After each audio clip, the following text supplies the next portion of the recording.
In 5, 4, 3, 2, 1. So, welcome once again to Maestro Speaks podcast. And those who are watching in YouTube, you're welcome. And to those who are listening in other podcast platform, again, thank you so much for listening. Now, this podcast is still brought to you by SciSpace Computer Solutions. If you have some problems with your computer, you can visit their Facebook page, SciSpace Tech, or you can text or call 0946-952-3933, or you can email scispace55@gmail.com. So they do reprogramming or installations of operating systems, software installations, other softwares, virus removal, data recovery if you have corrupted your data and you need it because these are important data, then you can go to SciSpace Computer Solutions by contacting them in Facebook or contacting their cell phone number. This is only available in the municipality of Mankayan, Benguet.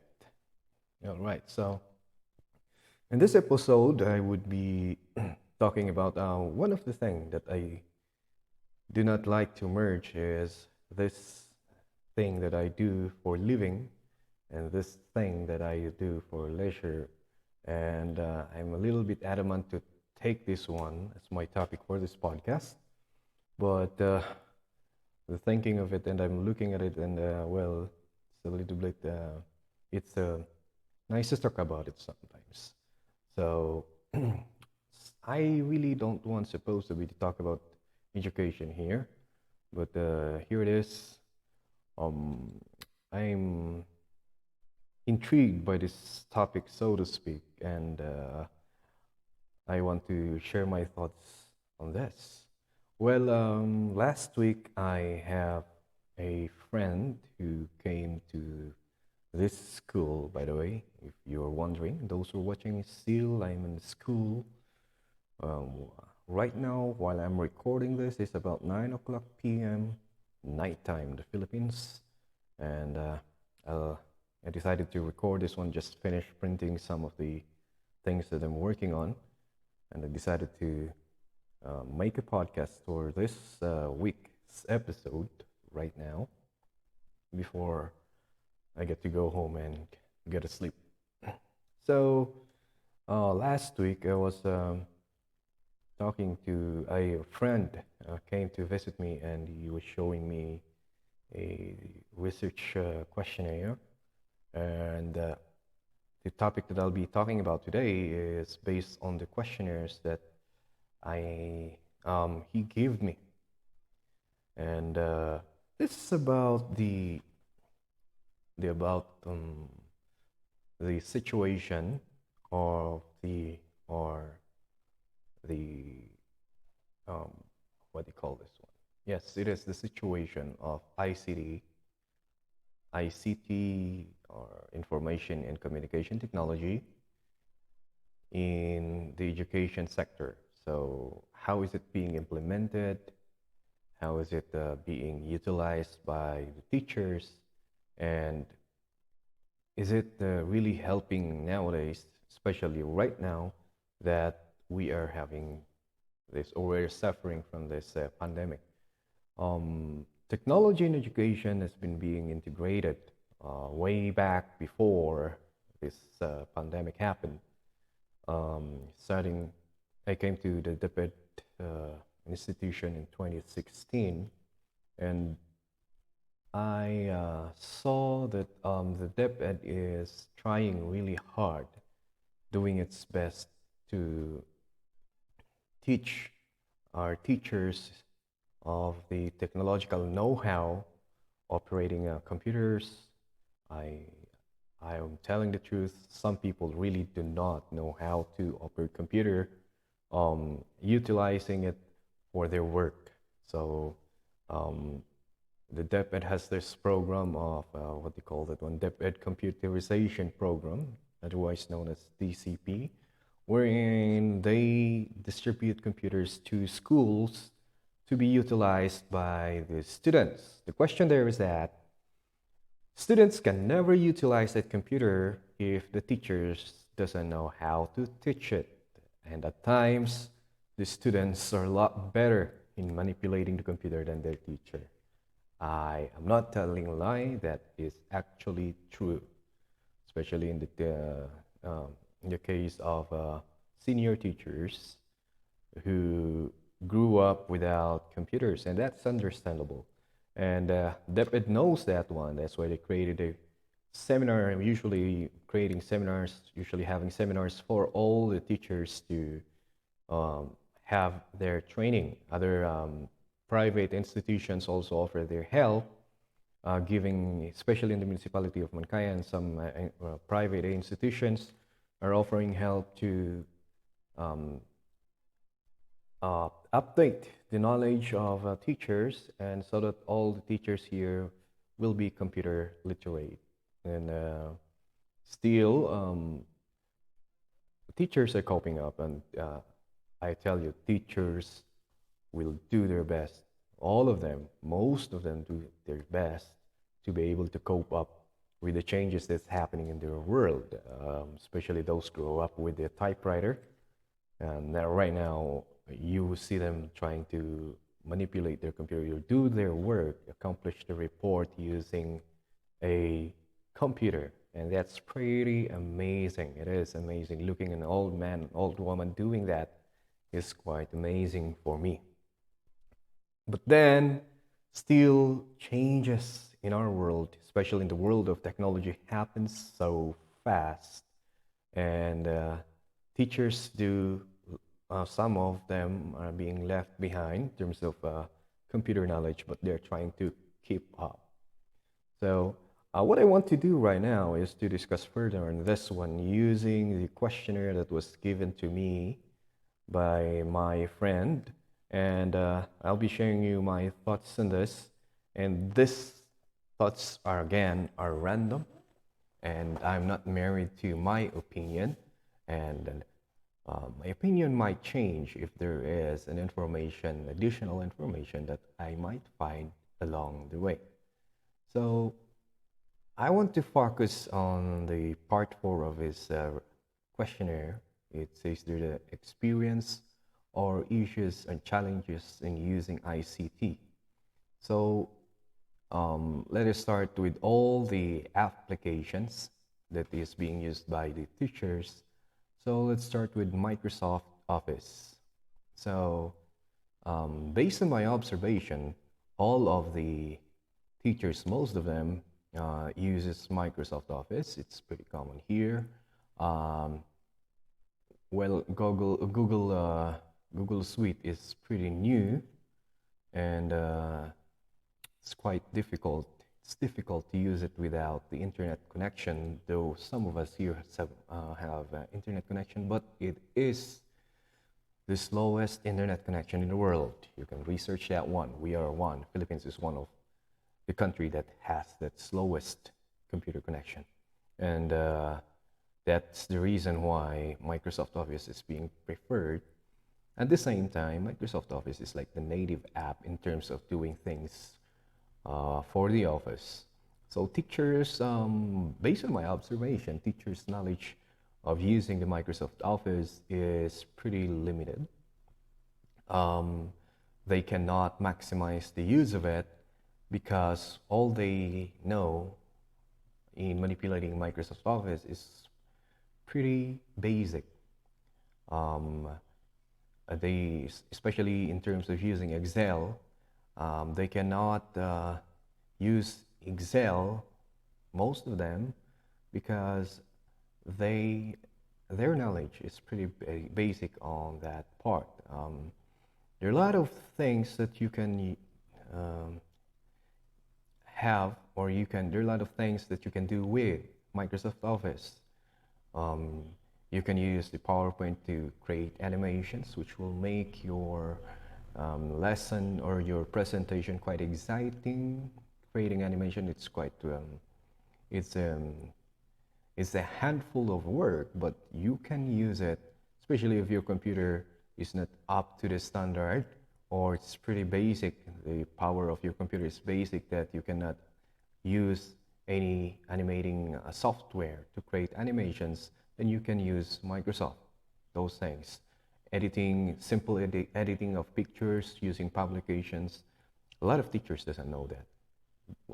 Again, this is based on my experience here in the locality where I am teaching, and I just want to put it out there that I am teaching in a countryside, not teaching in this city, and just to give you a picture of what's happening.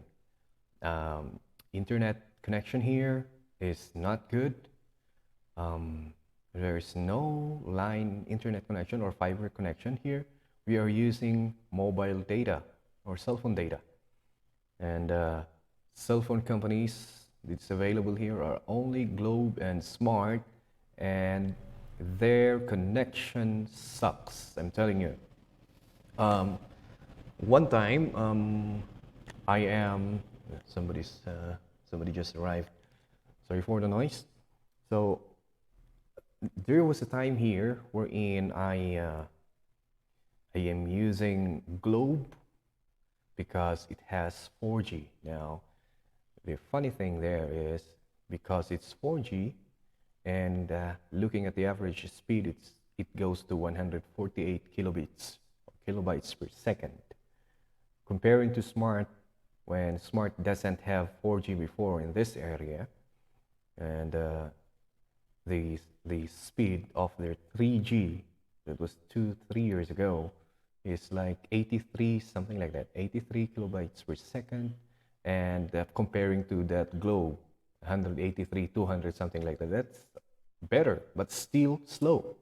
And then when the Smart updated their networks, the cell sites, and they have that 4G, then I compared the speed, and Smart has at least 1 megabits per second for their 4G speed, and comparing to Globe, which is 183 kilobits per second. Now, I wrote a message to Globe telling them about this, but nobody replied, of course, because, you know, I don't matter. I'm just one of their angry customers. So nothing happened. And then, so I switched back to Smart, using my Smart SIM to use the internet. Now, this year, suddenly the speed of Smart 4G dropped radically.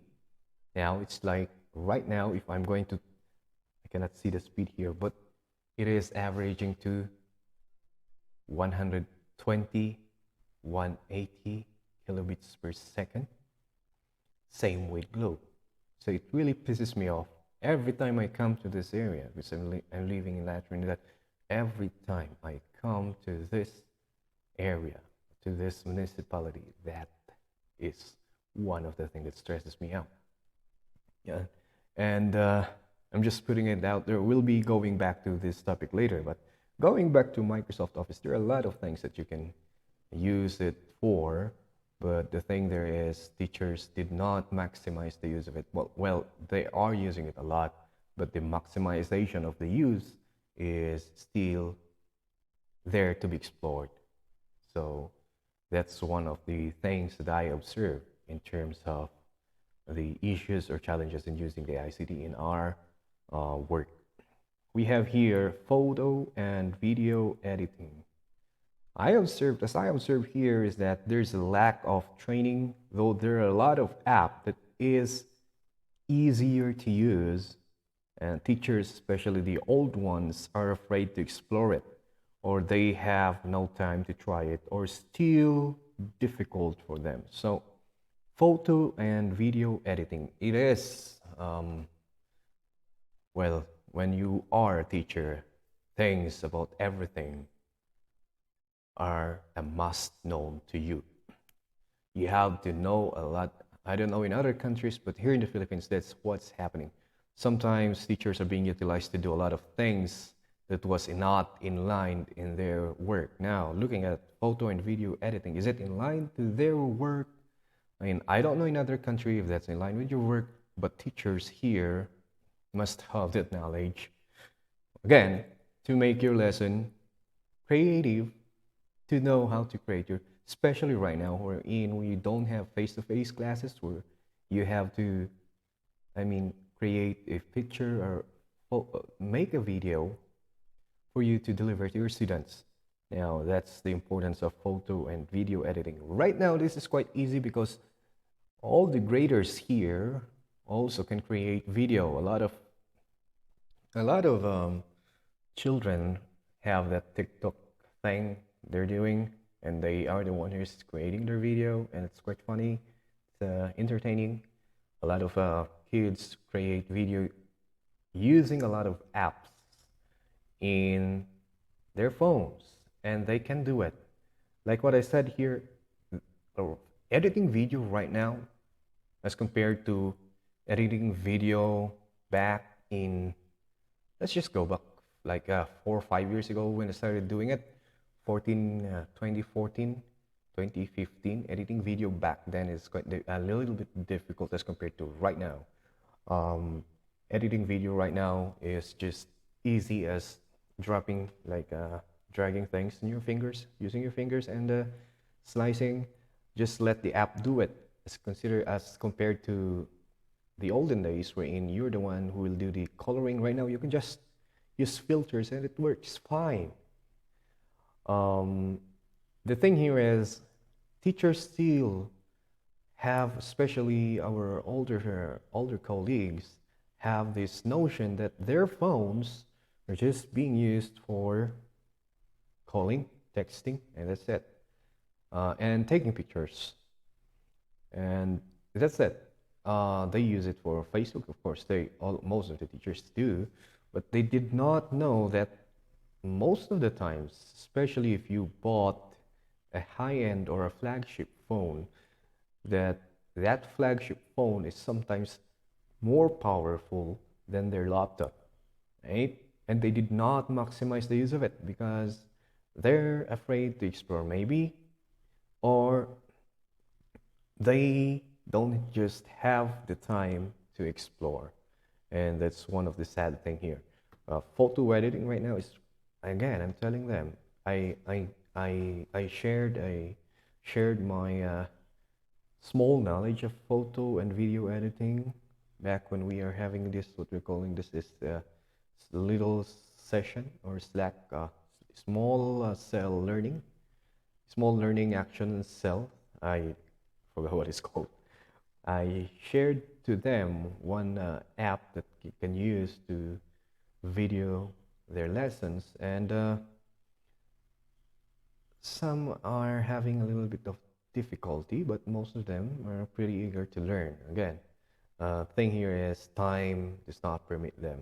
It's one of the things that you don't have when you're a teacher. So just what I'm doing right now, actually, I'm supposed to be home right now, cooking, things like that. But again, this is the only time, my leisure time, creating a podcast, creating videos for YouTube, creating podcasts for Spotify and things. This is just like my relaxation, is sharing things to those who are interested to listen. So that's one of the difficulty, time, and then still um, they have difficulties understanding simple things. People in the olden days understand complicated things way easier than those that was simplified to them for them. So those are one of the challenges. Going back to and then moving on to this one, Google Apps, emails, educational apps. So my answer here wrote is this needs internet connections, and given the fact that the rest of or the or given the fact that most in the community don't have internet, that is the reason why these are quite underutilized. And of course, though teachers have trainings on this, it is still difficult for them to use it. Okay, so the difficulty of using Google Apps, that's one of my comments for the Google Apps. Yes, you can use some of them without the internet, but most of the Google Apps needs internet connections. Well, it was created by Google, so what do you expect? Now, there are a lot of apps that you can use for your educational purposes, Google Classroom, this kind of things. And I do prefer, if for me personally, I do prefer Google Apps than Microsoft apps for educational things because Google Apps has it already figured out. The connections are faster. Google Meet, it's just a lot faster. Google Classroom, it's a lot easier to understand. The user interface is quite easier to understand, and the connection is a little bit faster than when you use Microsoft apps. I'm telling you, this is again my personal opinion. That's what's happening. I prefer Google Apps in terms when there's an internet. I prefer Google Apps because of the internet connection. It's seamless as compared to Microsoft Office, wherein sometimes connection is crappy. Uh, Experience compared to I'm comparing Google Meet, Hangouts, Google Classroom to the Microsoft Teams. It's like it's the same with those apps that I previously mentioned. The, the connection for the internet for Microsoft Teams is crap. And I don't know, Microsoft needs to work on that one. Well, maybe after Bill Gates and his wife's divorce. I'm just kidding. Anyway, so the challenge here in using these apps, again, is the internet. Like what I said a while back, the internet connection here is that poor. You cannot call it, though they call it 4G, things like that, but this speed is really not 4G. It is like, I don't know, like dial-up. I have not experienced using dial-up, but maybe I can compare to that.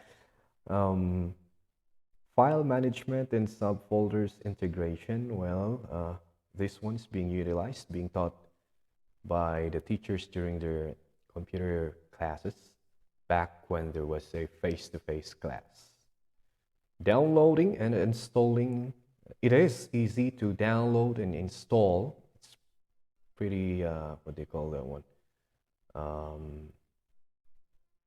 I forgot the term, but you can easily understand it just by following the steps.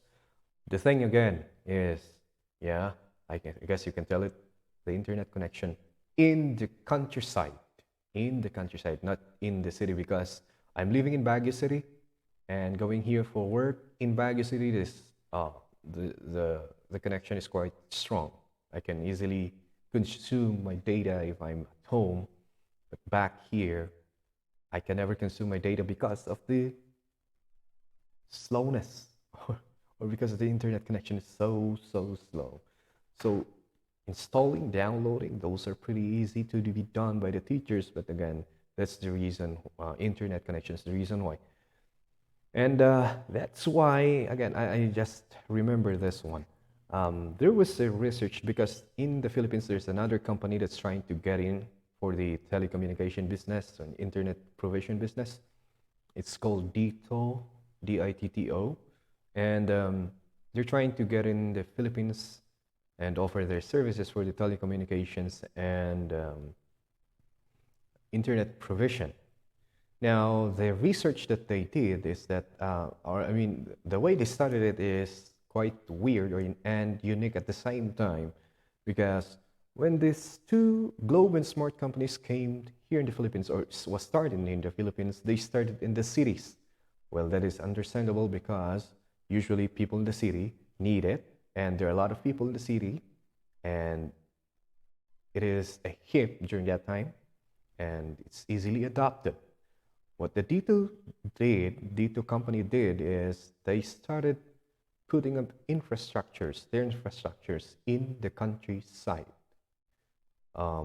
That's unique and was never done by other companies. And I applaud them for that because maybe they have seen that the countryside and there are a lot of countrysides in the Philippines and fewer cities, and maybe they have seen it as a untapped market for internet provision and telecommunications. That's why they have done that one. And one of the news I saw like a month or 2 months ago is a research company wondering why the Dito company started rolling out in the countryside, where in the countryside has uh, older smartphones that can never utilize the 5G signal of Dito, and that made me really furious. Like, what do you want to say? Do you want to say that all people in the countryside will never have chance to buy a new smartphone? I don't know. There is a little hint of discrimination from that research. Again, that's my opinion. But in the way I see it, it's like that. Like, it's the company's, it is the company's way of going in the market. So they have seen that that area is an untapped market and that's the potential. And here you are, a researcher, saying that because right now at this moment, people of the country doesn't have that Apple X or something like that, while in Manila they have that. Well, once the signal is good in the countryside, then that's the time they can buy their own smartphone. Maybe they can even buy better ones than those that are in the city. So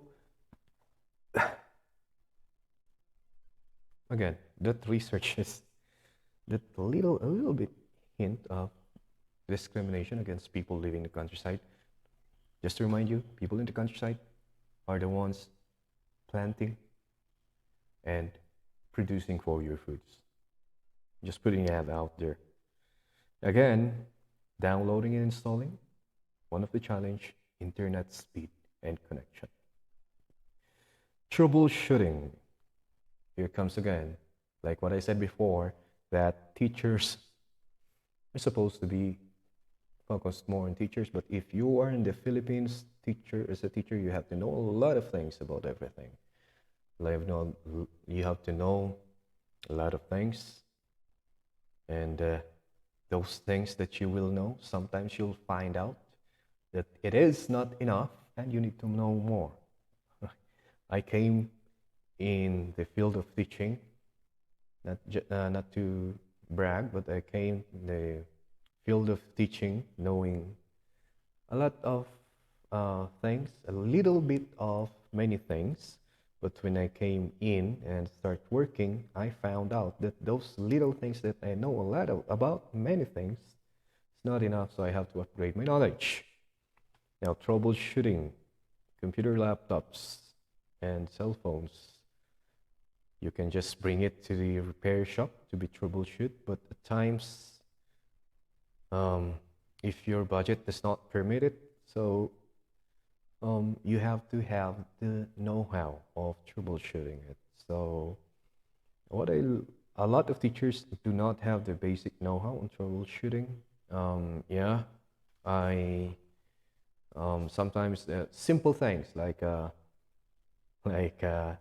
those things that you see in the Apple Genius bar, like did you try turning it on and off, something like that. They don't know that. Simple connections, sometimes a lot of them do not, but there are also teachers who are pretty knowledgeable about these things, especially in my area of work.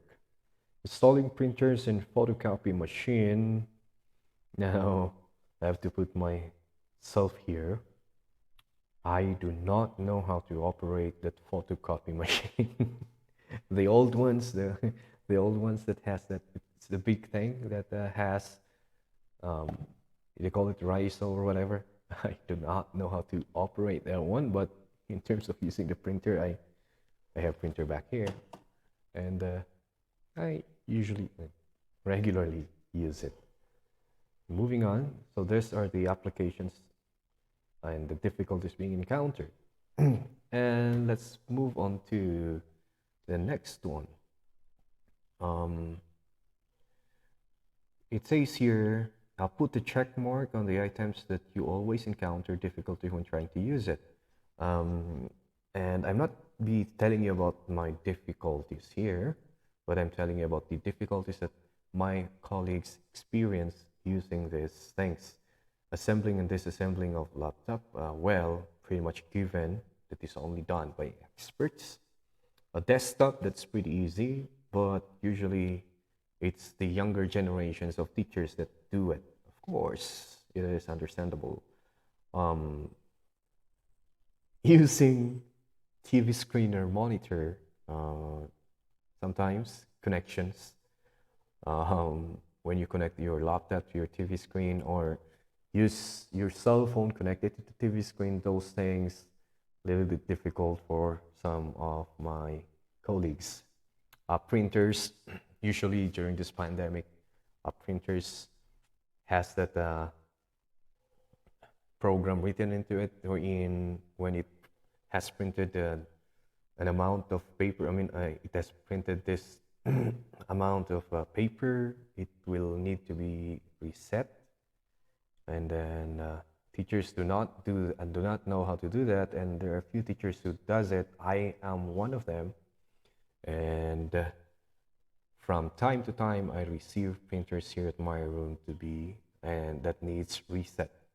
That's okay for me. It's my way of helping my colleagues. It's my way of giving back to them. They've done a lot for me too, and it's quite. It would be wonderful if, at least in a school, there are 2 or 3 teachers, 5, or maybe 10. At least 10 teachers who know how to do it, and they can help their fellow teachers, right?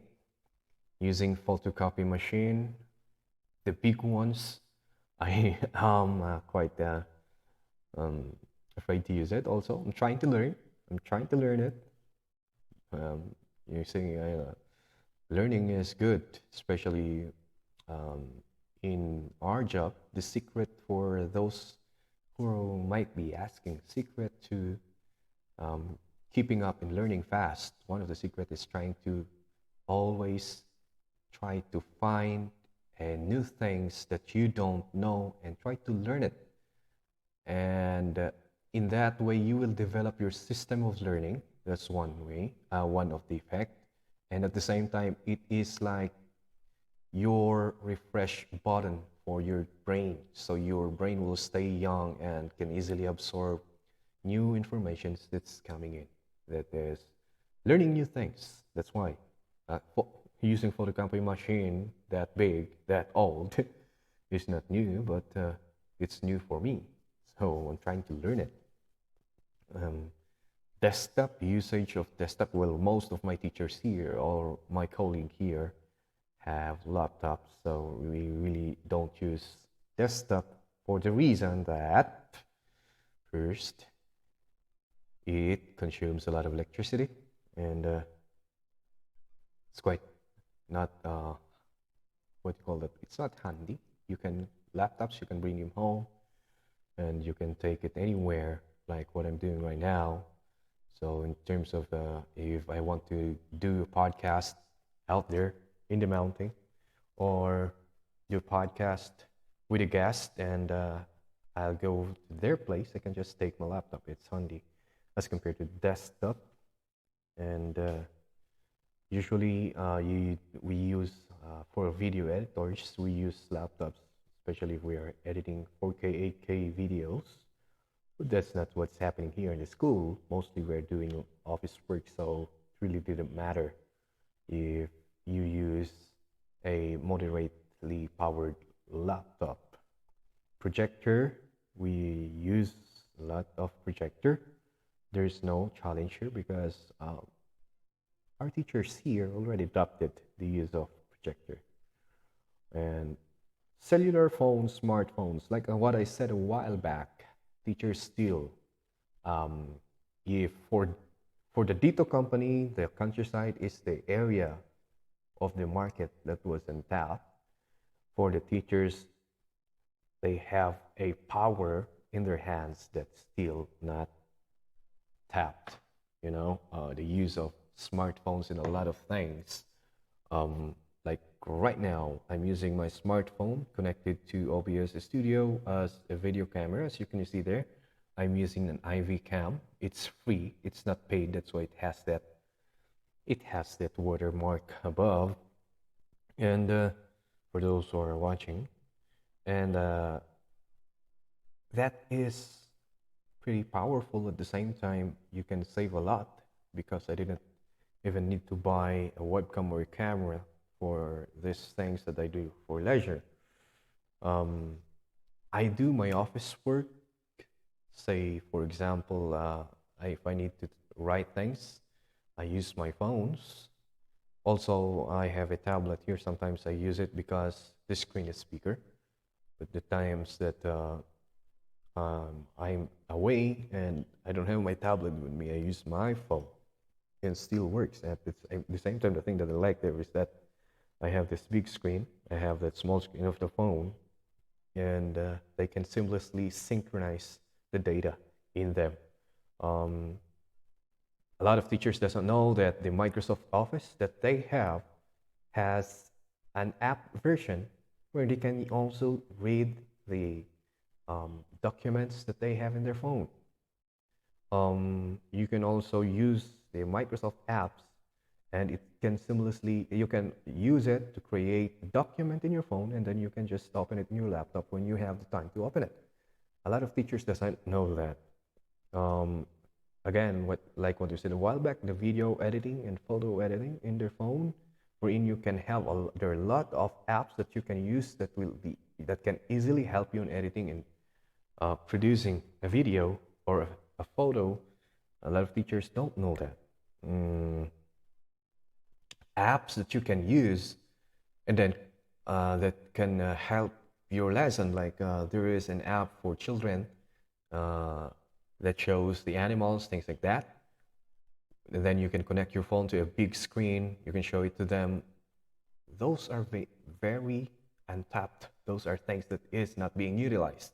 So as you can see, you have the power, especially teachers who can afford have that very expensive phone with them, and they're not using it.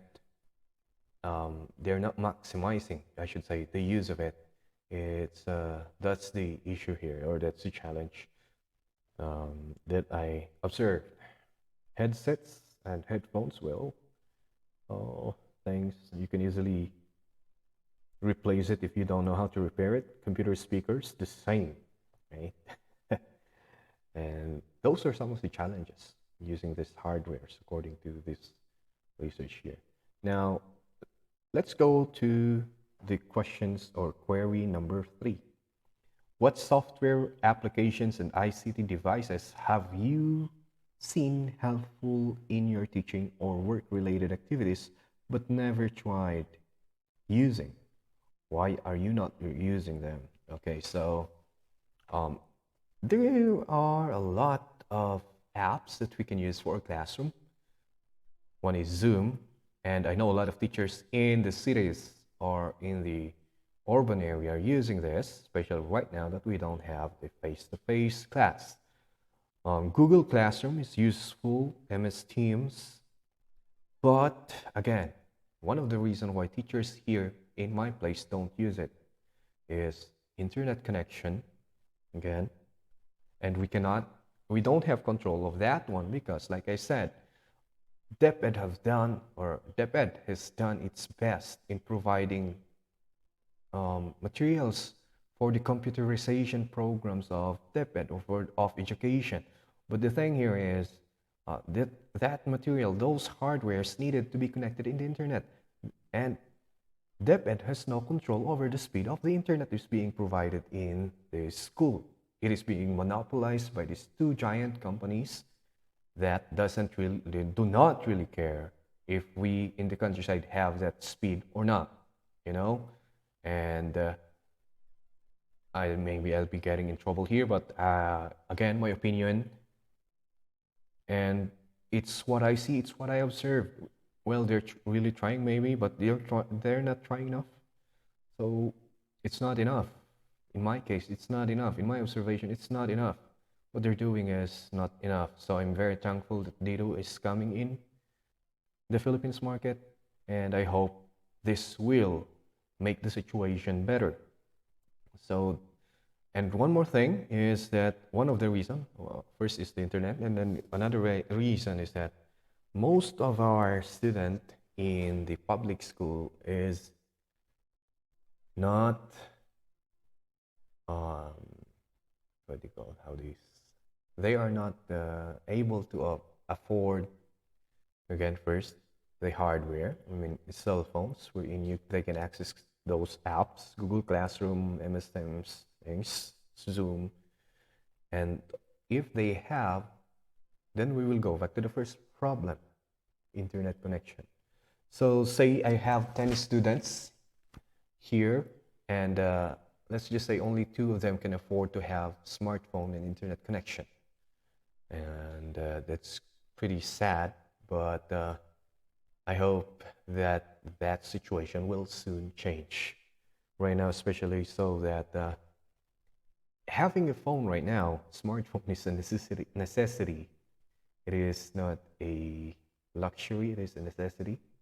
And things that you do, you can use it everywhere. You can buy a smartphone and you don't need to have a camera already. You can use it in your everyday life. You do not need to have a TV. You can use it to watch things, you know. So it's like an all-in-one gadget that you can have, and you're pretty much good. Don't need other gadgets anymore. And so that is the problem I observed again. Internet connection. We keep on coming back to this internet connection thing, but that's the reality. And then most of the students cannot afford to have gadgets. Next, number 4. What's your view about the impact of ICT on the learning of students? Well, it is helpful, but in my community, again, the impact is minimal because we are still not fully maximizing it. Like we do not use it, again, for the reason that was stated before. And again, people, if there is a face-to-face wherein deputies have this program of trying to create contest for students, wherein they try to the teachers will teach them skills and then choose those who are more advanced and try to compete with other schools for like video making, animation, computer drawing, sketching like that, using Inkscape, those things. We are doing that actually. And during the face-to-face time, during those times before pandemic, we are actually doing that one. It's very helpful for the students. And you can see talents going up in others in schools that can afford it, or in the schools that is well funded. They have robotic class for the high school, secondary, and some schools in the Philippines have been competing internationally in terms of robotics. And that is quite good. You can see talents using, so DepEd is really doing its best to really integrate, and I can say it is really impactful when it's utilized well. And I hope that situations in the countryside will improve so the children in the countryside can also compete, because like I said, based on my observation, there are a lot of untapped talent here in the countryside. They just need the hardware and the connection to the net, and they can compete, maybe not just nationally, but they can compete internationally. It's just a matter of having these things here, it's just a matter of providing them the connection and the hardware, and they're all good to go. So the world is changing right now, and most of us and most of our lifestyle really rely on the technology, and that's why we as teachers are also trying our best with the help of DepEd. Of course, DepEd is really trying also its best to provide or to prepare the children so they may be able to compete in the international arena of using ICT or the technology. So that's my view of it. It's really helpful. Will it replace the teacher? Especially right now that You can easily, you can really just go to the internet if you're interested in learning how to code. I have learned how to write simple program. And I forgot about it already. Was not utilized like what I'm saying, but way back that unutilized skill is already perished. Learned writing simple programs using the Java thing language in the internet. Tried animation using Blender. Just using YouTube. Photo editing and video editing using YouTube. A lot of things. If I have problems with my car, I really consult the internet. And will technology replace the teacher? As of this moment, I would say no, but there might be in there might be time in the future that that will be the case, and but a lot of things has to happen before that thing happen, before teachers being replaced by machine. Right now, they have the proliferation of AI, and people are divided regarding this topic.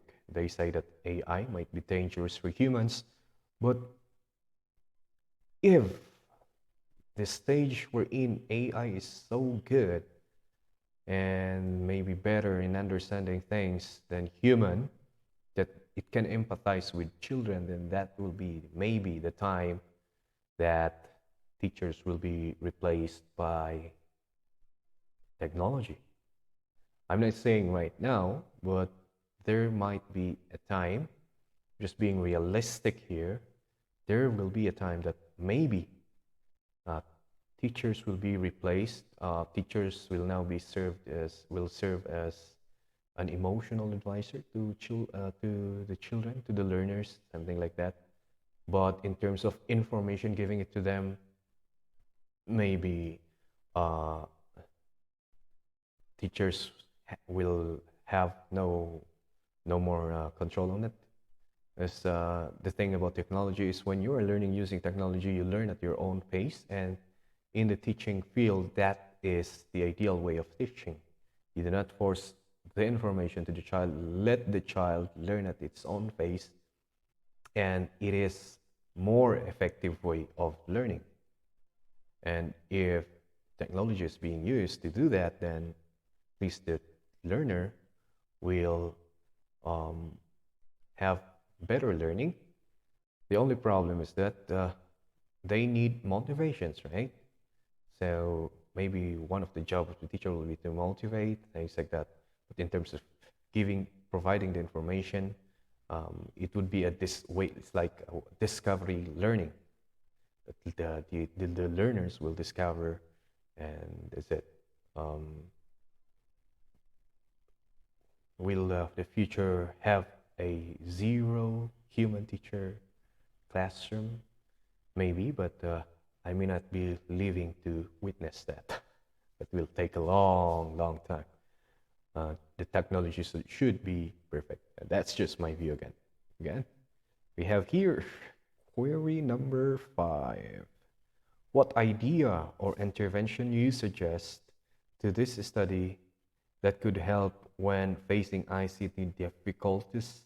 If none, just say none. So with all those difficulties difficulties and challenges that was stated, or that I stated, what are your suggestion on how to solve this? Well, Debit is doing a lot of seminars. So I'm not going to say seminars, but yeah, seminars help. It helps a lot. It helped a lot of teachers learning the ins and outs of using technology for the class.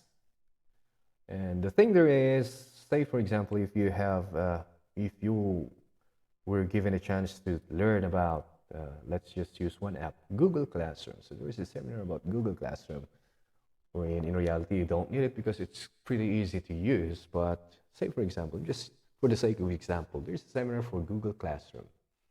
And then teacher A noticed, or observed that as of this moment, he doesn't have to use it because there is no internet connection at this school. And then years passed by. Suddenly there was an internet connection. It's good. It was provided by Tito, so it's faster. And now he can utilize Google Classroom. And by then, he already forgot what he has learned in that seminar because the the uh, um, the opportunity to use the things that he learned from the seminar came way longer. I mean, came for a long time. It came late. The opportunity he used, I mean, opportunity for him to use that learning came very late, and he has forgotten what he has learned. That's what I want to say. I'm having a hard time finding the right term. So the skill already perished. And then, of course, he needs to retrain again. He needs to have another seminar, and that's like a waste of money, a little bit. But um, that is one of the situations that's happening right now. Things you learn in the seminar, if you didn't have the opportunity to apply it, if you don't have the time to apply it, just say for practicing so you won't forget it, then eventually you will lose the knowledge. So what may you suggest then? Okay, given the fact that the internet connection in the countryside is so slow, what I suggested here is that create a video catalog for those difficulties that's being experienced by the teacher. So let's just say, take a video, say for example, how to edit a video using this app, how to edit a video using that app. You create a video of it. Well, there are a lot of these videos in YouTube, but the thing here is, let's always remember that here, the internet is not that good. So you create a video or download a video from the internet, and then you catalog it. You try to provide it to all those schools that needed it.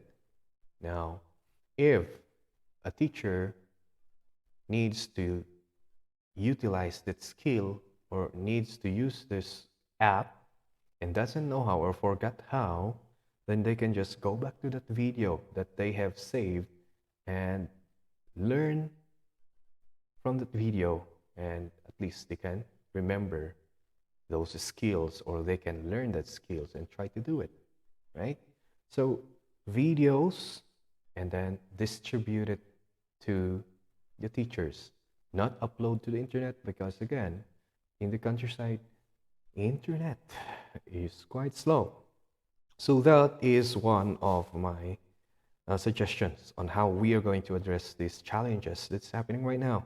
So whether that is about troubleshooting, that is about using an app, you can put it in a video and put it in a way that is very understandable, and then if the teacher needs it, they can really easily access that video without using any internet. So that is my answer here. Let me see if we have another one. I think that's the last one.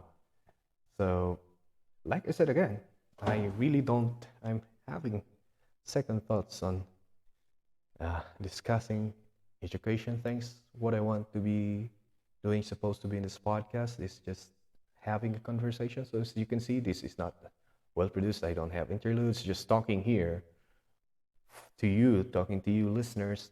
And sometimes I really want to have a guest. I want talking to people, but I'm really reserving that for the times that I have a time. Unlike today, that I really have to finish all my jobs before doing it. So in closing, I want to share this thing to you. It's about, I heard this from Dave Chappelle. It's about what he calls the expensive learning. So expensive learning, what is that? It's not when you go to college and you go learn from an expensive school. It's not that. So what he says about what he's talking about is experience. He calls it expensive learning. So you experience a thing, it fails. I see, for example, you try to put up a business and you spent a lot of money for it and it failed. That is expensive learning. From that failure, you will learn a lesson, but again, it cost you, right? Costed money, it cost your time. So, but it's not a waste at all because it is called expensive learning. You have learned something from that experience. So, never be afraid to commit a mistake. Just go for it. If you have a plan, try to implement the plan and then do it. If you fail, learn from your failure, learn from that experience, and try to do it again. Okay? So that is about expensive learning. And all of us are undergoing expensive learning, right? All of us. Our experience taught us something. Our experience lead us to where we are right now. If you really reflect on things that has happened to your life, you will learn a lot from that expensive learning. Additional things that I want to add here is that mistakes are good as long as you learn from it. I don't know who said that, but I think it's Bruce Lee. Mistakes are good as long as you learn from it. So don't be afraid to commit mistakes. Mistakes are not the end of everything. It is where you start learning. If you will not make a mistake, honestly, if you will not make a mistake, that experience is useless. You will not learn from it. You will learn, but the more the situation where you will learn a lot is on committing a mistake. And how can we avoid to have that expensive learning? Is there a hack that we can have so we will avoid that expensive learning? Well, the only hack is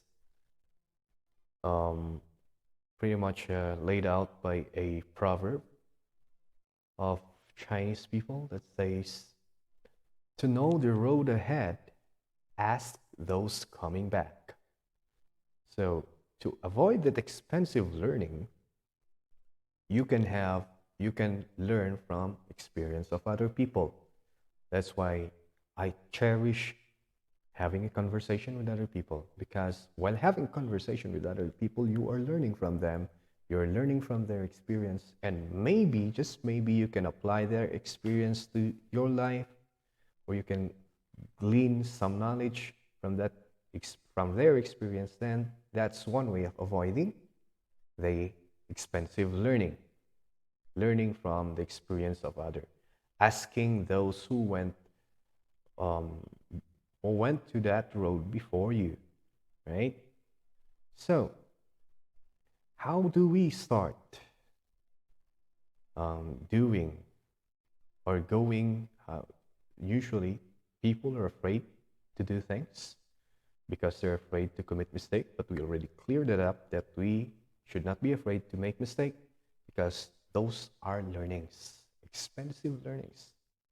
Now, if you're trying to have a project and you're afraid because the mistakes or the experience might be, or the learning might be very expensive for you that you cannot afford it, then another advice I learned from the mayor here, Mayor Francelayang, mayor of Mankayan. I heard this from one of his message during a wedding, is that he said, first thing, start small. You have to start your project small. Start small. And then start now. What's the first one? So start more, and then you start little. Start small, and then you have to start now. those are the things that I cannot remember the third one. Okay? But that is what he said. You start small. Do not, so you can mitigate the expensiveness of your learning, and then you can start now. Do not delay. The earlier that you start, the better. And then again, ask those coming back. So that is about expensive learning. And this is, again, L Maestro Speaks for the L Maestro Speaks podcast. I'll be seeing you again. Bye bye, guys. Thank you for listening.